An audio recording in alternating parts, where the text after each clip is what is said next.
Policie České republiky se problematikou lehkých topných olejů prakticky zabývá od toho přelomu 91-92 roku. Ten výsledný efekt plně nepokryje to úsilí, které tomu bylo věnováno. Bylo realizováno asi 130 pachatelů, pokud se pamatuju, to znamená, bylo zahájeno trestní stíhání. Výsledky těch soudů...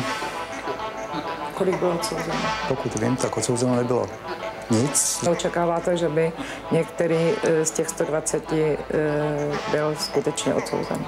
Pokud by se nezměnily ty právní názory nějakým způsobem před jiným soudem, tak se nedá očekávat, že by z těch 120-130 lidí někdo odsouzen být mohl. O jaké právní názory jde? Policie byla několik let odkázána na výklady zákonů, které jí poskytovali autoři zákona o spotřebních daních a daní z přidané hodnoty z 18. odboru Ministerstva financí.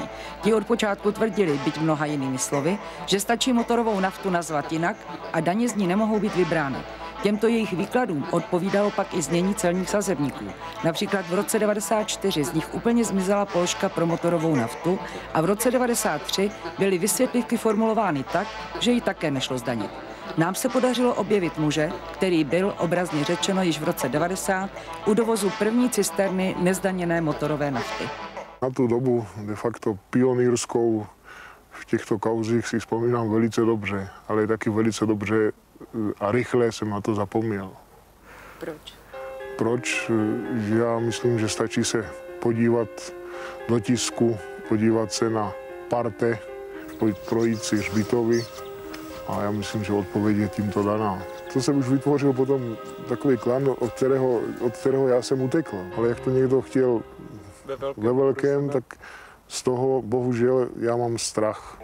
Také inženýr Havránek ze Vsetína věděl již v roce 90, o jaké peníze půjde. V Chemapolu se stal vedoucím oddělení, které dovoz LTO neboli nezdaněné motorové nafty zajišťovalo. Co se tady říká o té jeho smrti, o tom, jak zahynul? Jsou různé dohady, nikdo neví asi nic.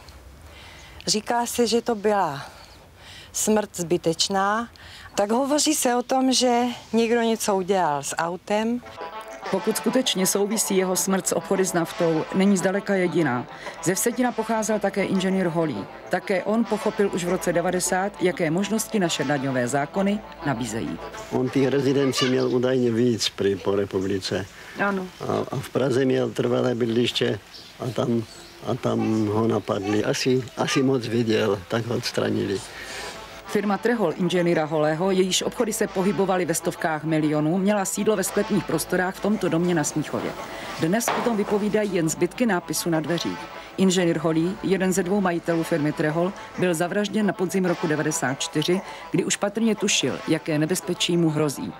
I přes dokonalý systém bezpečnostních opatření byl nakonec ve svém pražském bytě zastřelen ranou z pistole přes polštář. Jedním z odběratelů nezdaněné motorové nafty od firmy Trehol byl Marek Lehký, zástupce firmy Terek.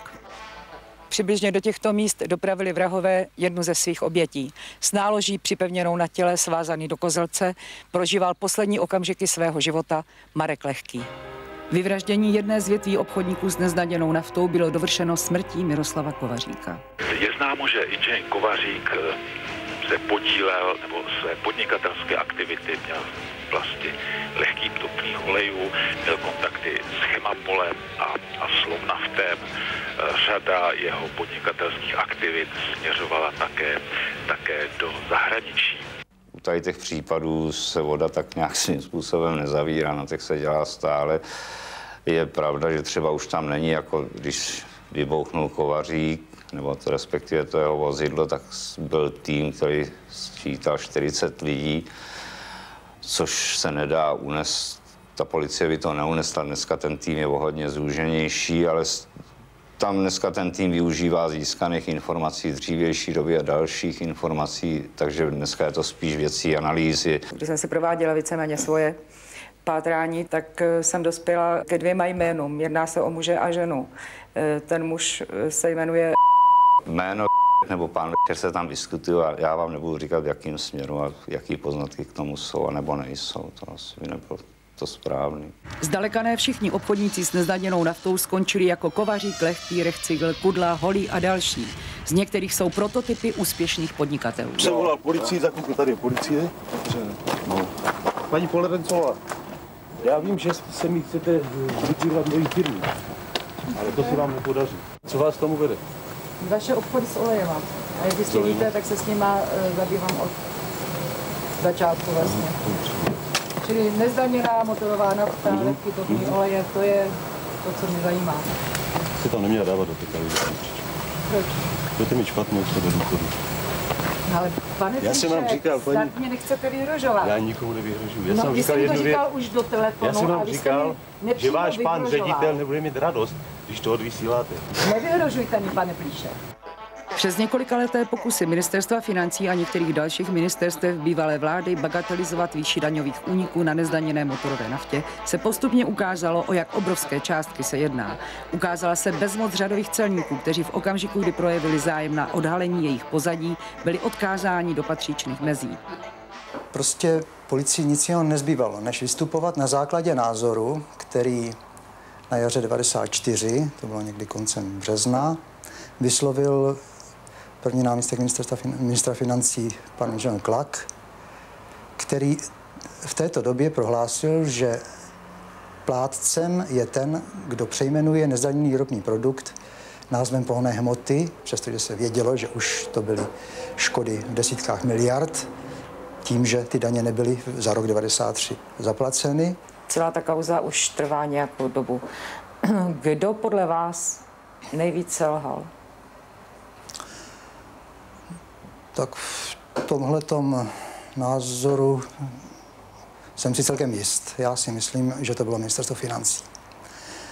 Že to byli oni, kdo tu svou povinnost vyměřit a vybrat daně nerealizovali dost dlouho, dokonce víc než půl roku tvrdili, že ta daň v těchto případech, kdy dovozce dováží jinak označený ropný produkt, že vůbec a potom je prodán někým jiným jako pohonná hmota, že vůbec tu daň vybrat nelze. Postupná novelizace zákona o spotřební dani vedla k naprosto nesmyslnému výkladu zákona v tom směru, že by to opravdu měli platit koneční spotřebitelé, což je absurdní představa, to je nesmysl.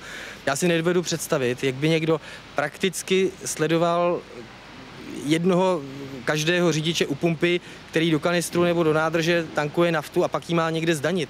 Na mě už v prvopočátku, nejenom po té poslední novele, dělal celý ten proces novelizace zákona o spotřební dani dojem, že se to prostě jenom komplikuje, mlží, stěžuje a ve svém důsledku to vede k tomu, že ta daň stejně nebude nikdy vybrána a že se vytvářejí takové právní předpoklady k tomu, aby se to ani nikomu nepovedlo. Vlastně ty nejasnosti v té samotné právní úpravě z hlediska daňových předpisů a podobně, takové ta nečitelnost, neprůhlednost, tak to nám činila největší potíže. Ta jednotlivá stanoviska kompetentních státních orgánů, od kterých my jsme surfovali od jednoho ke druhému, tak jak se jedno stanovisko ze dne na den měnilo. To ministerstvo vnitra bylo přes několikeré urgence až do poloviny nebo do jara roku 94 utvrzováno ministerstvem financí v tom, že se vlastně o nic nejedná, že to je obchod naprosto legální, že se překupníci ničeho nedopouštějí, že nikoho nejde zdanit. Jako logiku to nemělo, ale ta korespondence existuje a je to fakt.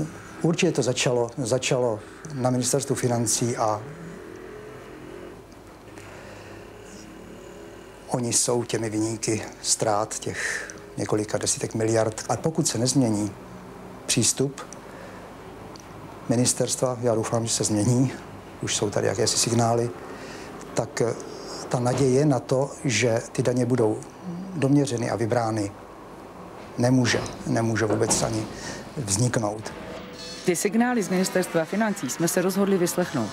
Do funkce náměstka zde nastoupil doktor Fiedler, bývalý ředitel finančního ředitelství Středočeského kraje. Tedy muž, který musel přesně vědět, jaké důsledky mělo změní daňových zákonů na výběr daní z ropných produktů. Seznámil jsem se se současným stanoviskem příslušného odboru ministerstva, to je odboru 18, s tím jeho stanoviskem souhlasím. A co se týká některých nepřesných výkladů ministerstva financí, tak jistě sama dobře víte, že ty výklady byly napraveny. Já s vámi nemohu souhlasit v tom, že by výklady ministerstva financí bránily vybírání spotřebních daní. Co se týká záležitosti lehkých topných olejů, tak já osobně si myslím, že pro ministerstvo financí je to záležitost uzavřená a hlavně si tedy myslím, že vaše představy o tom, že tady utekly desítky miliard korun, jsou silně nadnesené. Odborníci to odhadují na 3 až 3,5 miliardy korun. A kruh je uzavřen. Přes snahu policistů i celníků, kteří dospěli k částkám řádově v desítkách miliard, zaznívá dnes ze stejného křesla na ministerstvu financí opět tvrzení, že částka, o kterou jde, v podstatě nestojí za to, aby se jí ještě dnes někdo zabýval. Počet mrtvých a nezvěstných se už asi nikdy nedozví. Víte, ono, peníze, kdo by neměl rád, protože dneska je dobře být zdravý a bohatý. A na druhé straně raději budu normální člověk, ale jsem tady.